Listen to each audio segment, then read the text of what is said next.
लोगों तो चलिए खेसारी भैया का जो सॉन्ग आने वाला था पियावा नचनिया लेके, और इसका टीजर आ चुका है फाइनली। तो अगर आप लोग देखना चाहते हैं तो सर्च मारिए पियावा नचनिया लेके, आप लोगों को मिल जाएगा। और ये पोस्टर भी देख सकते हैं, आप लोग को स्क्रीन पर दिखाई दे रहा होगा। तो मैं बता देना चाहता हूँ ये सॉन्ग बहुत ही अलग लेवल का है, इसमें बहुत ज़्यादा हारमोनिया का यूज किया गया है। तो कुछ ये अलग टाइप का सॉन्ग बनाया गया है। और आप लोगों को पहले ही मैं बताया था कि ये लगन स्पेशली लगन है, लोकगीत है। तो खेसारी भैया का ये होली के बाद ये दूसरा लोकगीत सॉन्ग है। तो आप लोग जाइए इस सॉन्ग को बहुत सारा अपना प्यार दुलार आशीर्वाद दीजिए। ये सॉन्ग वाकई बहुत अच्छा है।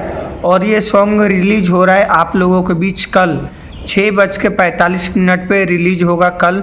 तो अगर डायरेक्ट आप लोग सॉन्ग सुनना चाहते हैं तो तैयार रहिए, आप लोगों के बीच कल सॉन्ग आएगा 6:45 पे सुबह में। तो जो भी मेरे चैनल पर नए हैं आप लोग चैनल को भी सब्सक्राइब कर लीजिएगा, क्योंकि आप लोगों के लिए ऐसे ही इन्फॉर्मेटिव वीडियो लेकर आते रहता हूँ।